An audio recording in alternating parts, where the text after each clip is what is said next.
Hello students, आज हम लोग पॉलीजेनिक इनहेरिटेंस के बारे में समझने वाले हैं। और ये टॉपिक जो हमारी ये जेनेटिक्स चैप्टर में आता है और इस टॉपिक से काफ़ी क्वेश्चंस आपके एग्जाम में पूछे जाते हैं। तो आज हम लोग डिस्कस करेंगे पॉलीजेनिक इनहेरिटेंस के बारे में। और आपने अभी तक अगर चैनल को सब्सक्राइब नहीं किया तो चैनल को सब्सक्राइब जरूर कर दीजिए, और वीडियो अच्छी लगे तो वीडियो को लाइक ज़रूर कीजिएगा और ज़्यादा से ज़्यादा लोग को ये वीडियो शेयर कीजिए। तो आज हम लोग स्टार्ट करते हैं पॉलीजेनिक इनहेरिटेंस के साथ।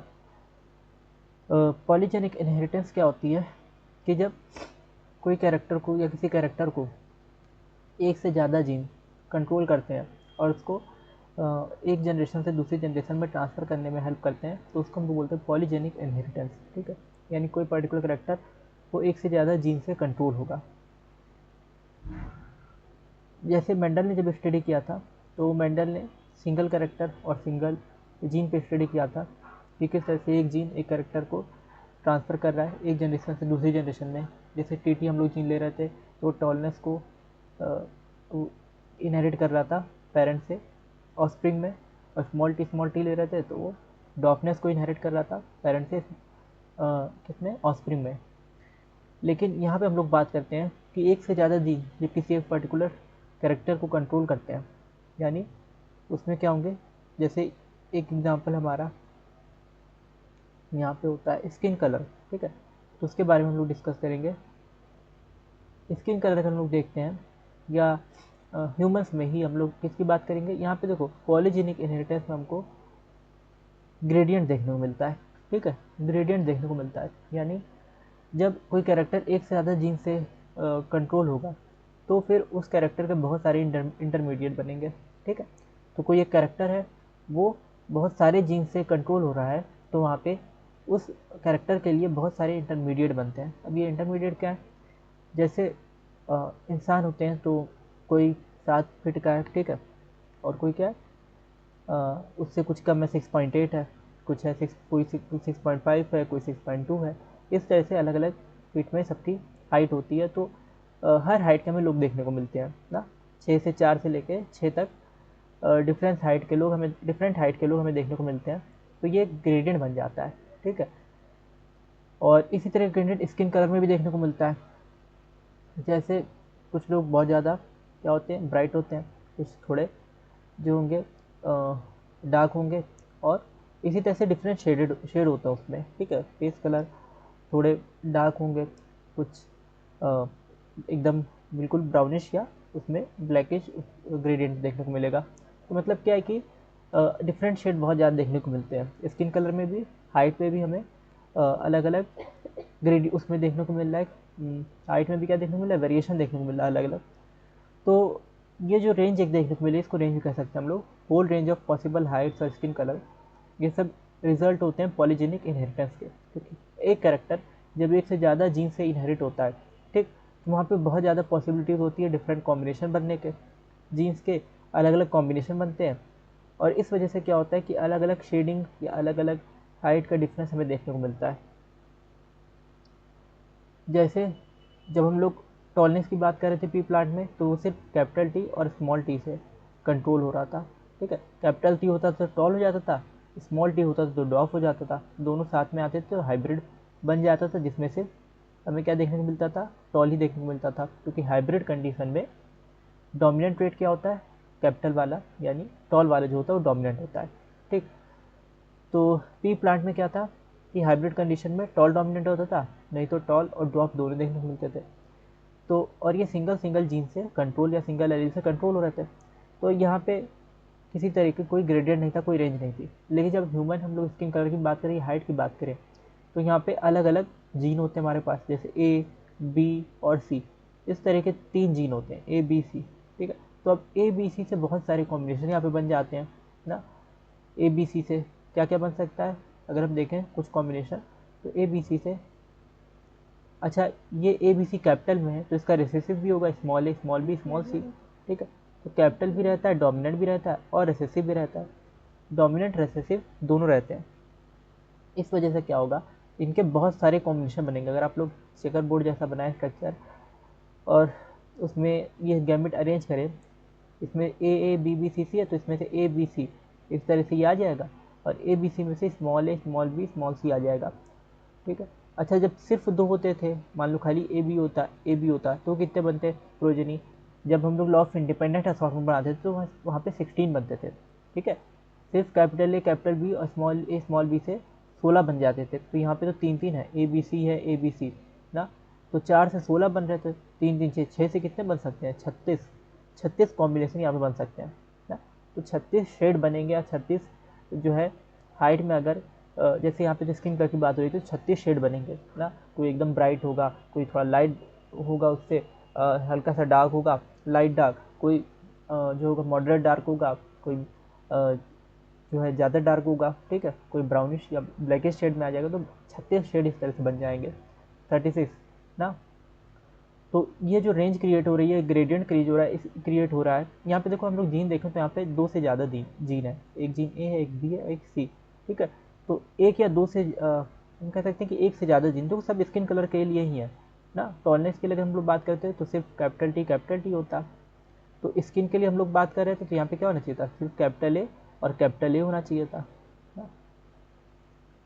या जैसे टॉलनेस में स्मॉल टी होता था, तो स्किन में स्मॉल रिसेसिव होना चाहिए था, ठीक है। अगर नॉर्मल हम लोग लेके चलते, ठीक है, पैटर्न जैसा मेंडल लेके चला था, तो स्किन कलर क्या होना चाहिए था? कैपिटल ए और स्मॉल ए। लेकिन इससे कंट्रोल नहीं होता, ठीक है। कंट्रोल किससे होता है? ए बी सी तीनों से कंट्रोल हो रहा है, ठीक है। यानी कैपिटल ए कैपिटल बी और कैपिटल सी। और रिसेसिव में क्या है? Small B small C. तो इस वजह से इसमें बहुत ज़्यादा कॉम्बिनेशन देखने को मिल रहा है, 36 लगभग कॉम्बिनेशन देखने को मिल रहा है, जिसकी वजह से स्किन कलर में ग्रेडियंट क्रिएट हो जा रहा है, ठीक है। तो इसी को हम लोग बोलते हैं पॉलीजेनिक इनहेरिटेंस। आई होप इतना क्लियर हुआ होगा। इतना अगर क्लियर हुआ तो कमेंट में यस जरूर लिखिएगा कि हाँ इतना कॉन्सेप्ट क्लियर है, ठीक। तो क्या समझ में आया पॉलीजेनिक इनहेरिटेंस में? ये पॉलीजेनिक इनहेरिटेंस क्या होती है? पॉलीजेनिक इनहेरिटेंस में किसी एक पर्टिकुलर करेक्टर को या ट्रेड को सेट ऑफ जीन्स, ठीक है, यानी एक से ज़्यादा जीन जो है उसको कंट्रोल करते हैं और पेरेंट से ऑस्प्रिंग में इनहेरिट करते हैं। तो इसी को हम लोग बोलते हैं पॉलीजेनिक इनहेरिटेंस, ठीक है।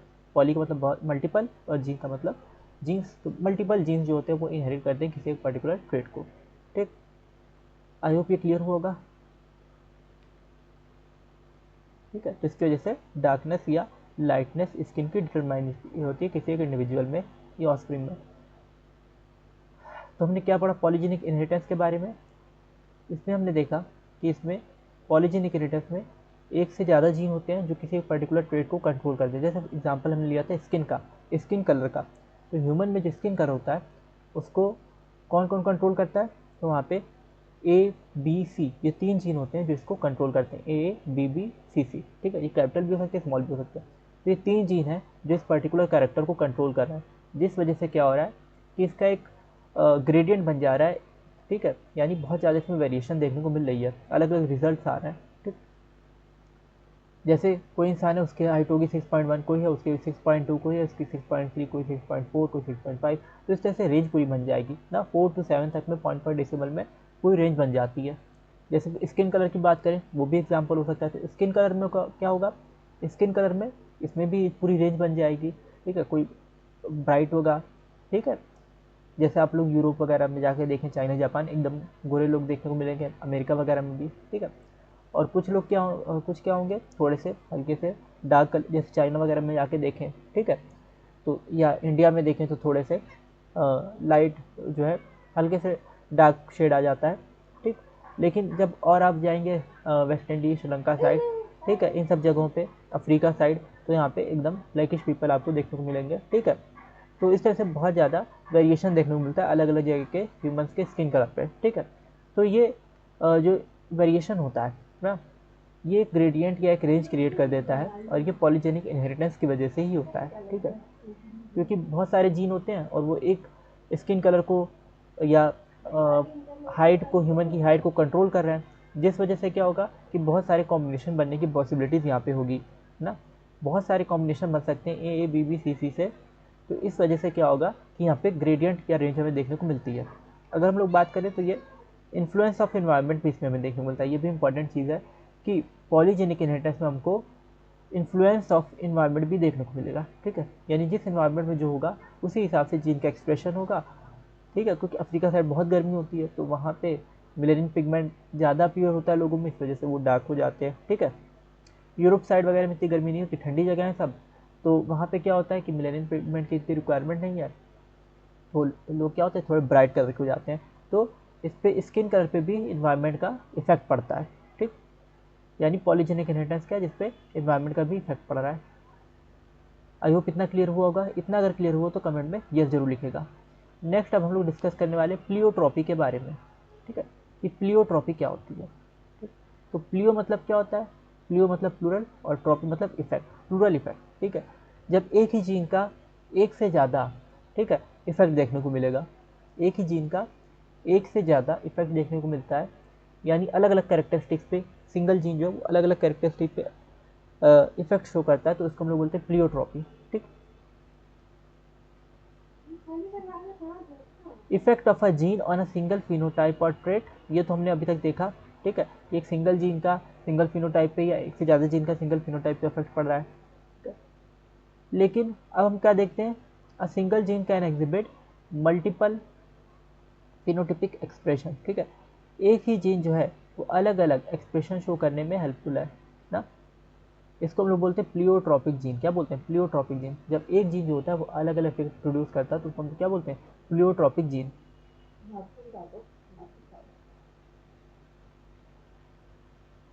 तो इससे डिफरेंट फिनोटाइप्स पे इस पर असर पड़ेगा सिंगल जीन का। ठीक है, effect of a gene on different phenotypes. जैसे एग्जांपल अगर हम लोग देखें तो फिनाइल कीटोनूरिया एक डिसीज़ होती है, फिनाइल कीटोनूरिया। ठीक है, और ये फिनाइल कीटोनूरिया जो होती है इंसानों में, तो ये म्यूटेशन की वजह से होती है। जब जीन में म्यूटेशन हो जाता है, जीन होता है जो फिनाइल एलानिन हाइड्रोक्सिलेज, ठीक है, ये बनाता है, तो इसमें जब म्यूटेशन होगा तो फिनाइल कीटोनूरिया देखने को मिलेगी डिसीज। ठीक, तो फिनाइल एलानिन हाइड्रोक्सिलेज क्या है नाम, फिनाइल एलानिन हाइड्रोक्सिलेज, ये एंजाइम जो होता है। ठीक, इस एंजाइम में म्यूटेशन की वजह से हमें फिनाइल कीटोनूरिया डिसीज देखने को मिलती है। ठीक है, इसके बनाने वाले जीन में जब म्यूटेशन होता है, फिनाइल एलानिन हाइड्रोक्सिलेज एंजाइम को बनाने वाले जीन में जब म्यूटेशन होता है, तो उसकी वजह से हमें क्या देखने को मिलता है, फिनाइल कीटोनूरिया डिसीज देखने को मिलती है।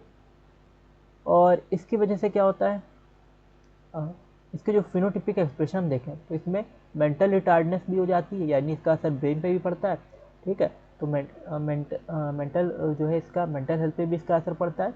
और reduction in hair and skin pigmentation.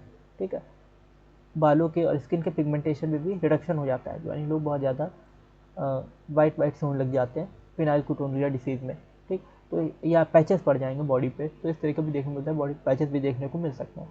तो ये जो डिसीज़ है फिनाइल कीटोनूरिया ना, फिनाइल कीटोनूरिया में हो क्या रहा है, इसको इसमें एक एंजाइम था उसकी कमी हो गई है। अब वो एंजाइम क्या था, फिनाइल एलानिन हाइड्रोक्सिलेज। ठीक है, वो एंजाइम जो था फिनाइल एलानिन हाइड्रोक्सिलेज, तो उसको बनाने वाले एंजाइम जो जीन था, क्योंकि एंजाइम किससे बनते हैं, जीन से बनते हैं ना। जीन जो है वो प्रोटीन के लिए कोड करते हैं, उसके वजह से एंजाइम बनते हैं या प्रोटीन बनते हैं, तो वही फिर रिजल्ट शो करते हैं। ठीक है, जीन आखिर किसी प्लांट को टॉल कैसे कर दे रहा है, जीन कुछ ऐसे प्रोटीन बना रहा है जो प्लांट की टॉलनेस में सपोर्ट कर रहा है। ठीक है, और अगर जीन जो है वो क्या नहीं करेगा, वो प्रोटीन नहीं बनाएगा या वो एंजाइम नहीं बनाएगा जो प्लांट की टॉलरेंस को सपोर्ट कर रहा है, तो प्लांट क्या रह जाएगा, शॉर्ट ड्वार्फ रह जाएगा। ठीक है, तो इसी तरह से जीन जो होते हैं ना, तो उन्हीं के से क्या बनता है, एंजाइम या प्रोटीन बनते हैं। ठीक है, जीन जो है एंजाइम या प्रोटीन के प्रोडक्शन में हेल्प करते हैं। तो जीन यहाँ पे एक जीन ऐसा होता है, फिनाइल कीटोनूरिया डिसीज में हम लोग पढ़ते हैं कि यहाँ पे एक ऐसा जीन होता है जिसमें म्यूटेशन हो जाता है। वो जीन क्या करता है, उस जीन का नॉर्मल फंक्शन ये होता है कि वो जीन फिनाइल एलानिन हाइड्रोक्सिलेज बनाता है। क्या बनाता है, फिनाइल एलानिन हाइड्रोक्सिलेज। और जब उस जीन के जो है उस जीन में म्यूटेशन हो जाएगा, तो फिर वो फिनाइल एलानिन हाइड्रोक्सिलेज एंजाइम नहीं बनाएगा। ठीक है, तो फिर जीन क्या नहीं करेगा, फिर जीन ये एंजाइम नहीं बनाएगा। और जब ये एंजाइम नहीं बनेगा तो इसकी वजह से क्या होगा, मेंटल रिटार्डेशन हो जाएगी। ठीक है, यानी ब्रेन पर असर पड़ेगा इंसान के ना। जिस इंसान में, जिस इंडिविजुअल में ये जीन इनएक्टिव हो जाएगा तो उससे या म्यूटेशन, उससे म्यूटेशन हो जाएगा। ठीक है, जिसकी वजह से ये एंजाइम नहीं बनाएगा। ठीक है, तो एंजाइम नहीं बनाएगा, इससे क्या हो जाएगा कि ब्रेन में प्रॉब्लम हो जाएगी, हेयर लॉस ना, हेयर लॉस होने लगेगा। और स्किन पिगमेंटेशन ये भी जो है रिड्यूस हो जाएगा, यानी स्किन पे पैचेस, वाइट वाइट पैचेस पड़ने लगते हैं, तो उससे ऐसे भी कंडीशन देखने को मिल सकती है। तो ये मल्टीपल इफेक्ट हो रहे हैं एक ही जीन के ना। एक ही जीन में म्यूटेशन हुआ जो कि एंजाइम बना रहा था, तो उसमें म्यूटेशन हुआ, उसने एंजाइम बनाना बंद किया, लेकिन अब इसके इफेक्ट मल्टीपल हो गए। ब्रेन पे भी असर पड़ रहा है, बालों पे भी असर पड़ रहा है, हेयर पे भी, और स्किन पे भी असर पड़ रहा है कि स्किन में पैचेस अपीयर हो रहा है। ठीक, तो इसी को हम लोग बोलते हैं प्लियोट्रॉपी। क्या बोलते हैं? प्लियोट्रॉपी। आप लोग कमेंट करके बताएंगे कि इसका अदर एग्जाम्पल क्या है प्लियोट्रॉपी का। एक एग्जाम्पल तो आपको बता दिया, ठीक है, फिनाइलकीटोनुरिया। दूसरे एग्जाम्पल भी आप लोग कमेंट करेंगे यहाँ पे कि बाकी एग्जाम्पल क्या होते हैं फिनाइलकीटोनुरिया के। एक बार चेक कर लेते हैं। और आई होप इतना कॉन्सेप्ट आपको क्लियर हुआ होगा। इतना अगर क्लियर हुआ हो तो कमेंट में यस जरूर लिखिएगा कि हाँ इतना कॉन्सेप्ट आपको क्लियर है। और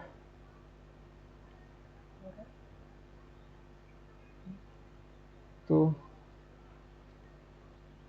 next pleiotropy I hope clear हुआ होगा ना। प्लियोट्रॉपी में क्या हो रहा है फिर से एक बार बता देते हैं कि एक सिंगल जीन जब है उसका इफेक्ट जो है बहुत सारे उसके जो है हमें इफेक्ट देखने को मिले अलग अलग कैरेक्टरिस्टिक्स पे, ठीक है, उसका असर पड़े, तो उसी को हम लोग बोलते हैं प्लियोट्रॉपी। प्लियो मतलब मल्टीपल और ट्रॉपी मतलब इफेक्ट, ठीक है। तो सिंगल जीन के जब मल्टीपल इफेक्ट होते हैं, ठीक है, हम लोग कहते हैं कि मल्टीपल फिनोटिपिक एक्सप्रेशन देखने को मिल रहा है, ठीक है।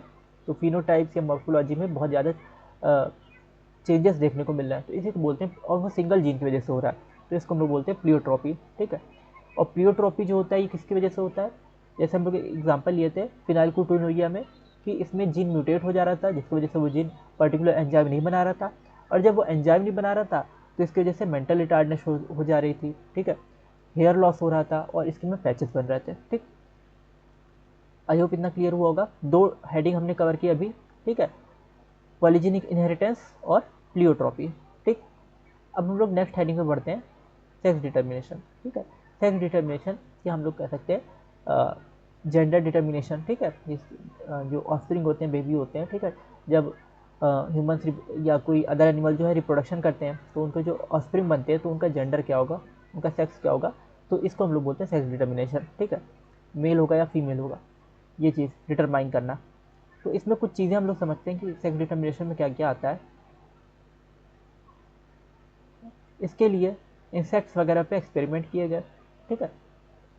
और फिर यहाँ पे हैंकिंग एक साइंटिस्ट थे, ठीक है, हैंकिंग 1891 ना, हैंकिंग थे 1891 में।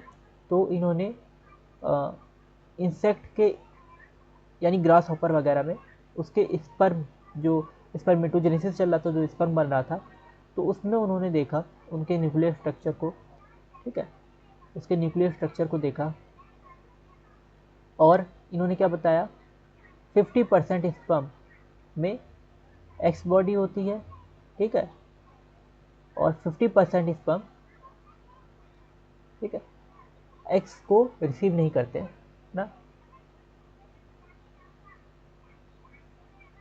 ठीक है। तो 50% स्पर्म जो होती है उसमें एक्स होते हैं और 50% स्पर्म में एक्स नहीं होता, मतलब वहाँ पे कुछ और था, वाई था, ठीक है। तो सबसे पहले हैंकिंग जो आपके साइंटिस्ट थे 1891 में, उन्होंने रिसर्च की इंसेक्ट पे, और इंसेक्ट पे रिसर्च करने के बाद उन्होंने उसके जब इंसेक्ट में उनके गुनेड पे रिसर्च की, उनके इस पर जो स्पर्मेटोजेनेसिस उसमें जो प्रोसेस चलता है स्पर्म के प्रोडक्शन का प्रोसेस, तो उस पर रिसर्च की, ठीक है। तो उन्होंने ये देखा कि जब ये स्पर्म बन रहे हैं, तो क्योंकि इंसेक्ट स्पर्म जो है, इंसेक्ट एनिमल्स वगैरह हर जगह बनते हैं, ठीक है, एनिमल्स में स्पर्म तो बनते ही हैं, जो भी मेल एनिमल होते हैं वो स्पर्म बनाते हैं। तो मेल इंसेक्ट जो थे वो उनमें स्पर्म के फॉर्मेशन का प्रोसेस जब उन्होंने स्टडी की, तो ये देखा कि 50% स्पर्म में एक्स क्रोमोसोम रिसीव हो रहा है और 50% जो स्पर्म बन रहा है, ठीक है, तो उसमें एक्स क्रोमोसोम नहीं है ना। और हैंकिंग ने ही सबसे पहले टर्म दिया था एक्स बॉडी, हैंकिंग ने ही सबसे पहले टर्म क्या दिया था, एक्स बॉडी।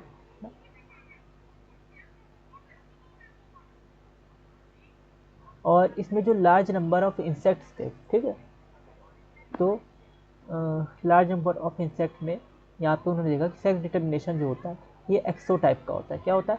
एक्सो टाइप का ना। तो इंसेक्ट्स में उन्होंने देखा, अच्छा इंसेक्ट्स में क्या होते हैं, वाई क्रोमोसोम नहीं होते मेल में, ठीक है। इंसेक्ट्स में आपको याद रखना है कि इंसेक्ट में 50% में एक्स क्रोमोसोम रिसीव हो रहा है और 50% में एक्स क्रोमोसोम रिसीव नहीं हो रहा है, तो एक एक्सो टाइप का स्ट्रक्चर बनता है, ठीक है। इसमें क्या बनता है, एक्सो टाइप का स्ट्रक्चर बनता है ना। एग्स में क्या होगा, एडिशनल एक्स क्रोमोसोम होगा, ठीक है। अच्छा जब भी एडिशनल एक्स क्रोमोसोम कहा जाए तो उसको हम क्या बोलते हैं, बार बॉडी। ये आपको याद रखना है कि जो एक्स्ट्रा एक्स क्रोमोसोम्स होते हैं तो उसको हम लोग क्या बोलते हैं, बार बॉडी बोलते हैं ना। जैसे फीमेल होती है, फीमेल में एग ना, मेल फीमेल, मेल होता है एक्स वाई, फीमेल होती है एक्स एक्स। अगर हम लोग ह्यूमन की बात करें, अगर हम लोग ह्यूमन की बात करें तो मेल होता है एक्स वाई और फीमेल होती है एक्स एक्स। तो मेल में एक एक्स है एक वाई है, ठीक, ये तो क्लियर।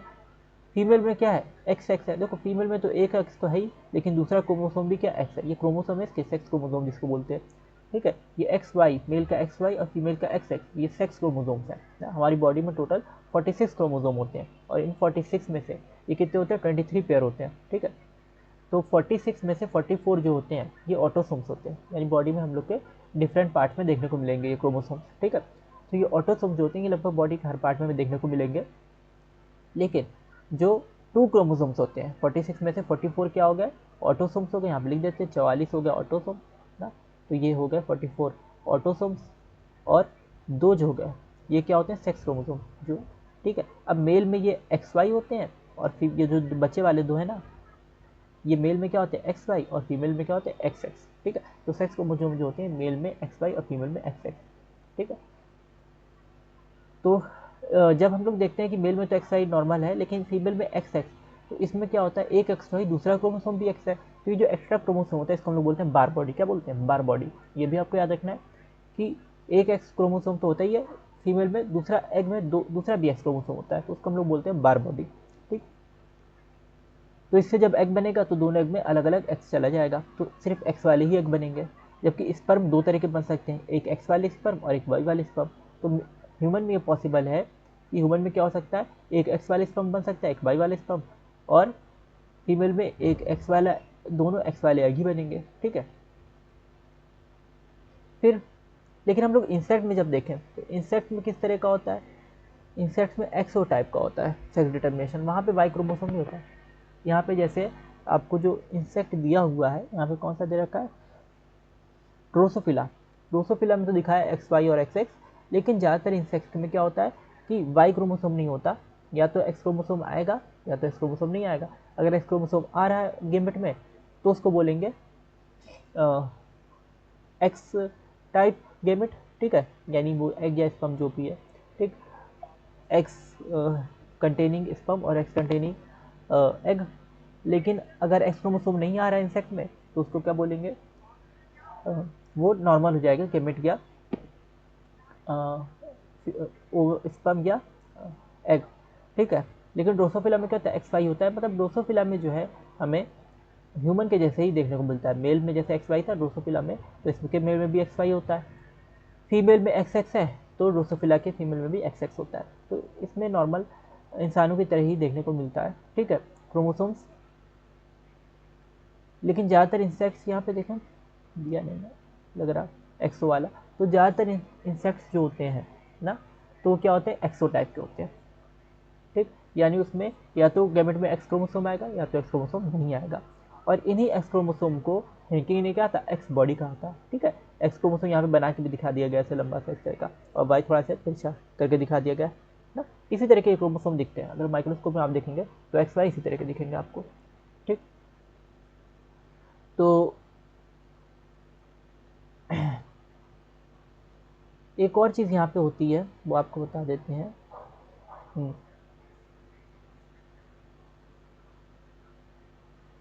ये जो सेम देखने को मिल रहे हैं गैमेट्स, ठीक है, फीमेल में एक्स एक्स दोनों क्रोमोसोम सेम है, तो ये क्या होता है, होमोगेमस कंडीशन होती है। क्या होती है, होमोगेमस कंडीशन होती है, मतलब दोनों क्रोमोसोम सेम है, दोनों एक्स एक्स है।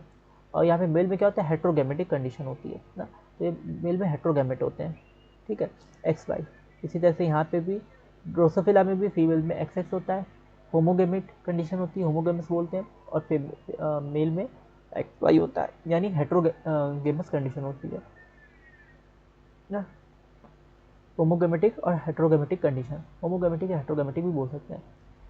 बर्ड्स में अगर आप देखें तो बर्ड्स में मेल में होमोगेमेटिक होती है, उल्टा होता है। बर्ड्स में क्या होता है, बर्ड्स में मेल में जेड जेड होगा क्रोमोसोम, यानी दोनों सेम होंगे, यहाँ पे वाई का चक्कर नहीं होगा, ठीक है। जेड जेड होगा मेल में तो दोनों सेम होंगे। तो होमोगेमेट कंडीशन बर्ड्स में हमें जेड जेड देखने को मिलती है मेल में, ठीक है। तो मेल में जेड जेड देखने को मिलती है, मेल में होमोगेमेटिक कंडीशन देखने को मिलती है बर्ड में। और फीमेल में हेटेरोगेमेटिक कंडीशन देखने को मिलती है। देखो एक जेड है क्रोमोसोम और एक डब्ल्यू, तो इस तरह का ये अलग अलग क्रोमोसोम है ना फीमेल में।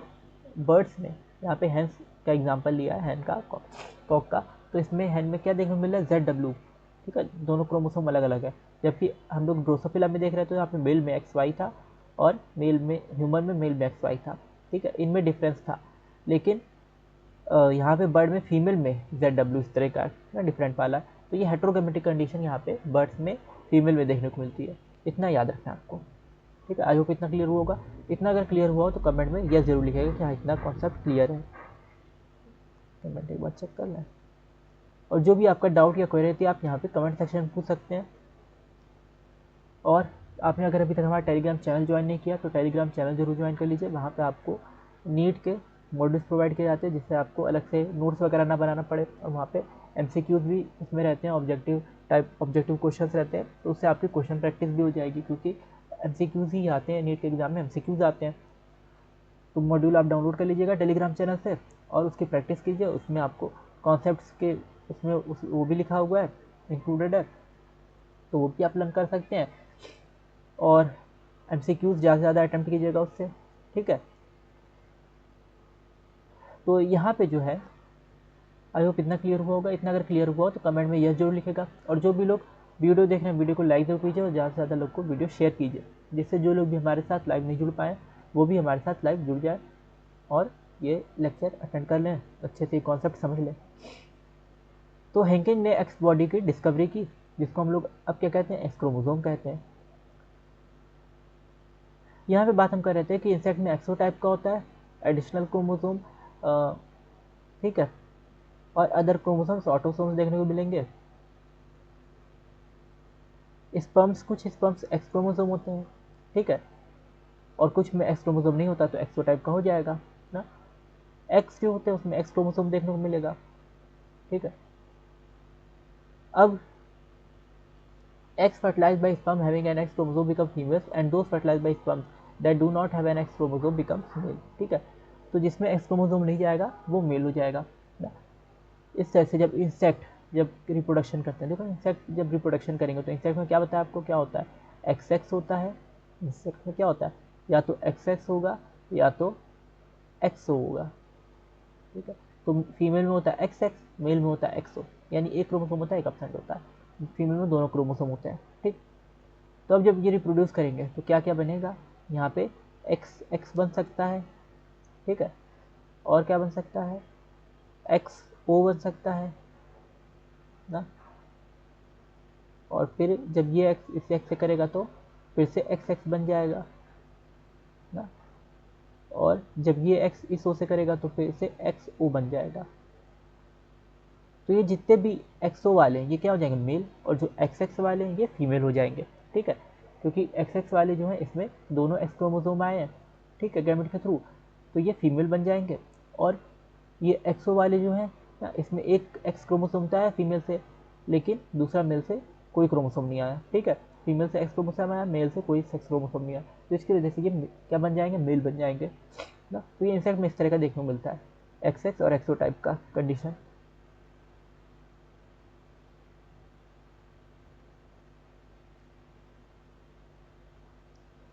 फिर यहाँ पे, ठीक है, जो सेक्स का डिटर्मिनेशन करते हैं यानी जेंडर का डिटर्मिनेशन करते हैं ऑफस्प्रिंग के, तो उसको हम लोग बोलते हैं सेक्स क्रोमोसोम, सब क्रोमोसोम्स। और जो मॉर्फोलॉजी के कैरेक्टरिस्टिक्स इनहेरिट करते हैं उसको बोलते हैं ऑटोसोम्स ना। जो टॉल डॉफ हो रहे थे प्लांट्स, तो वो जिस क्रोमोसोम्स की वजह से हो रहे थे तो उनको हम लोग बोलेंगे ऑटोसोम्स, ठीक। दो तरह के क्रोमोसोम यहाँ पे देखने को मिलते हैं, ऑटोसोम्स और सेक्स क्रोमोसोम। इनके नंबर अलग अलग हो सकते हैं, अलग अलग उसमें, अलग अलग ऑर्गेनिजम्स में। इंसान के तो होते हैं ऑटोसोम 44 होते हैं और 2 सेक्स क्रोमोसोम होते हैं, यानी 22 पेयर जो होते हैं ये ऑटोसोम्स होते हैं और 1 पेयर सेक्स क्रोमोसोम होता है। ग्रास हॉपर में एक्सो टाइप का सेक्स डिटर्मिनेशन देखने को मिलता है, ज़्यादातर इंसेक्ट में एक्सो टाइप का, ड्रोसोफिला को छोड़कर, ठीक है, ज़्यादातर इंसेक्ट में एक्सो टाइप का सेक्स डिटर्मिनेशन देखने को मिलेगा। मेल में सिर्फ क्या होगा, एक एक्स क्रोमोसोम होगा, और फीमेल में पेयर ऑफ एक्स क्रोमोसोम होंगे, 2 एक्स क्रोमोसोम होगा, ठीक है। तो ग्रास हॉपर में क्या देखने को मिलता है, मेल में सिंगल एक्स क्रोमोसोम होगा और पेयर में फीमेल में 2 एक्स क्रोमोसोम होंगे, यानी पेयर में होंगे एक्स क्रोमोसोम। आई होप इतना क्लियर हुआ होगा। इतना अगर आपको क्लियर हुआ तो कमेंट में यह जरूर लिखेगा कि हाँ इतना कॉन्सेप्ट क्लियर है।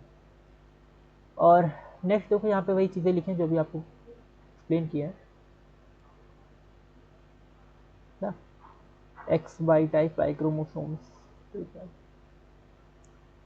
ड्रोसोफिला के बारे में बताया गया है। ये सब यहाँ पे थ्योरी लिखी हुई है, आप लोग एक बार रीड कर लीजिएगा, ये सब चीज़ें आपको एक्सप्लेन कर चुके हैं। मेल हेट्रोगेमेटी भी अभी बताया था कि मेल हेट्रोगेमेटी में क्या होता है। मेल हेट्रोगेमेटी कब बोलते हैं, जैसे ह्यूमन में या ड्रोसोफिला में, यहाँ पे क्रोमोसोम अलग अलग होते हैं, एक्स वाई मेल में है सेक्स क्रोमोसोम और ड्रोसोफिला में एक्स वाई है, तो ये क्या हो जाएगी, मेल हेट्रोगेमेटी हो जाएगी। और बर्ड्स में हमें फीमेल हेट्रोगेमेटी देखने को मिलती है, ZW, ठीक है।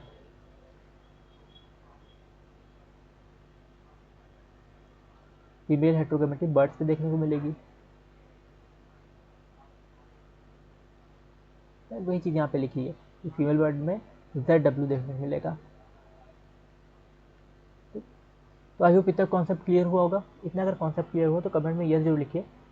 तो आज हम लोगों ने पढ़ा, किसके किसके बारे में पढ़ दिया, प्लियोट्रॉपी, सबसे पहले पढ़ा था हमने पॉलीजेनिक इनहेरिटेंस, ठीक है। पॉलीजेनिक इनहेरिटेंस समझा कि जिसमें क्या था, एक जीन जो है वो जो बहुत सारे जीन हैं, ठीक है, बहुत सारे जीन जो है वो किसी एक पर्टिकुलर कैरेक्टर को क्या कर रहे हैं, कंट्रोल कर रहे हैं, जिसकी वजह से एक रेंज ऑफ हमें कैरेक्टरिस्टिक्स देखने को मिल रहा है, ठीक है, यानी रेंज ऑफ हाइट या रेंज ऑफ कलर, एक ग्रेडियंट देखने को मिल रहा है।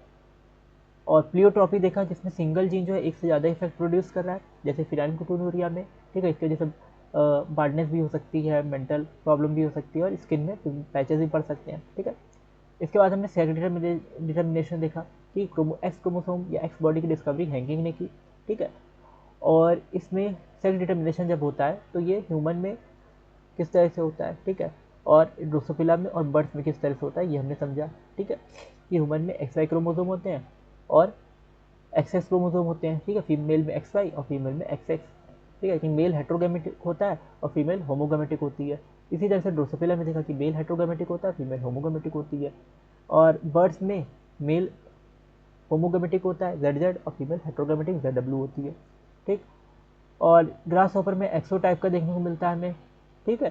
सेक्स डिटर्मिनेशन यानी एक्सो टाइप में क्या होगा कि मेल में तो एक्स, जो फीमेल है उसमें तो दोनों एक्स क्रोमोसोम आएंगे, लेकिन मेल में सिर्फ एक सिंगल एक्स क्रोमोसोम आएगा और दूसरा कोई क्रोमोसोम नहीं आएगा, तो इस वजह से वो क्या हो जाते हैं, हेट्रोगे एक एक्सो टाइप की कंडीशन वहाँ बन जाती है ना। तो आज हमने ये सब चीज़ें स्टडी की और आई होप इतना आपको क्लियर हुआ होगा। इतना अगर आपको क्लियर हुआ तो कमेंट में यस जरूर लिख दीजिएगा और वीडियो को लाइक ज़रूर कीजिएगा और ज़्यादा से ज़्यादा ये वीडियो शेयर कीजिए और हमारे चैनल को सब्सक्राइब जरूर कीजिए, जिससे आगे आने वाली वीडियो की अपडेट आपको टाइम पे मिल सके, ठीक। फिर अलग अलग यहाँ पे सेक्स डिटर्मिनेशन दिखाया गया ह्यूमन में, हनी बी में, ठीक है।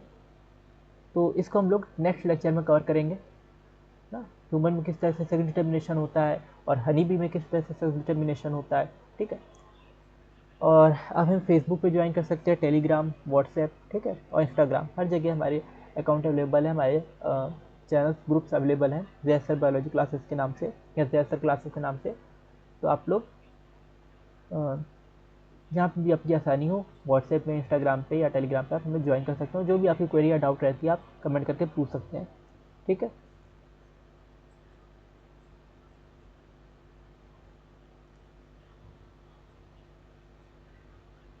थैंक यू फॉर वॉचिंग, मिलते हैं अगली वीडियो में।